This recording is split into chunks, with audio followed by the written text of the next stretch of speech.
Our prime purpose in this life is to help others.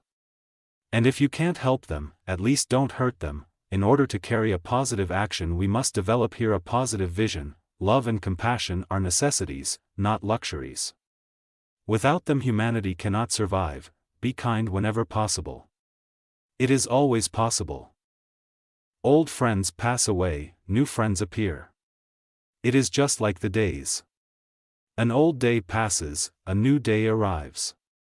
The important thing is to make it meaningful, a meaningful friend, or a meaningful day. This is my simple religion. There is no need for temples, no need for complicated philosophy. Our own brain, our own heart is our temple. The philosophy is kindness. A lack of transparency results in distrust and a deep sense of insecurity. It is very important to generate a good attitude, a good heart, as much as possible. From this, happiness in both the short term and the long term for both yourself and others will come. We can never obtain peace in the outer world until we make peace with ourselves. When you practice gratefulness, there is a sense of respect toward others. Too much self-centered attitude, brings isolation. Result, loneliness, fear, anger. The extreme self-centered attitude is the source of suffering. Appearance is something absolute, but reality is not that way. Everything is interdependent, not absolute. So that view is very helpful to maintain a peace of mind, because the main destroyer of a peaceful mind is anger. Look at situations from all angles, and you will become more open. We can live without religion and meditation, but we cannot survive without human affection. All religions try to benefit people, with the same basic message of the need for love and compassion, for justice and honesty, for contentment. I have always had this view about the modern education system.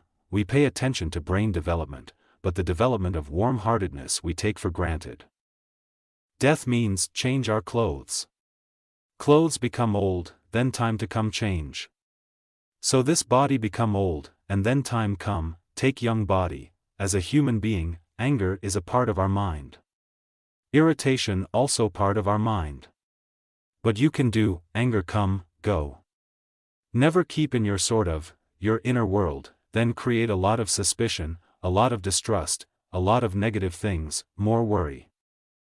Generally speaking, if a human being never shows anger, then I think something's wrong.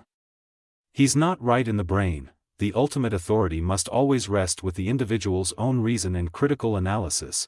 My faith helps me overcome such negative emotions and find my equilibrium, whether one believes in a religion or not, and whether one believes in rebirth or not. There isn't anyone who doesn't appreciate kindness and compassion. The Chinese government wants me to say that for many centuries Tibet has been part of China. Even if I make that statement, many people would just laugh. And my statement will not change past history. History is history. I always tell people that religious institutions and political institutions should be separate. So while I'm telling people this, I myself continue with them combined. Hypocrisy.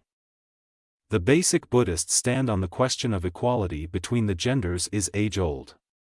At the highest tantric levels, at the highest esoteric level, you must respect women, every woman. Logically, harmony must come from the heart. Harmony very much based on trust. As soon as use force, creates fear.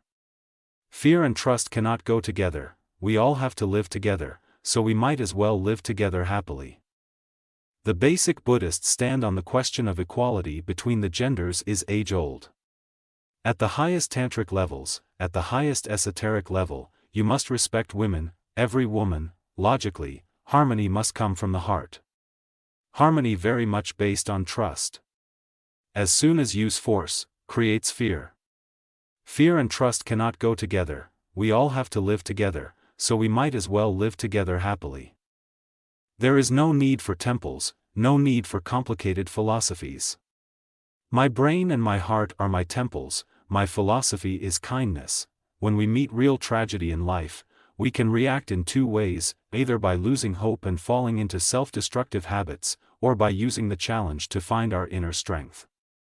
Thanks to the teachings of Buddha, I have been able to take this second way. The best way to resolve any problem in the human world is for all sides to sit down and talk.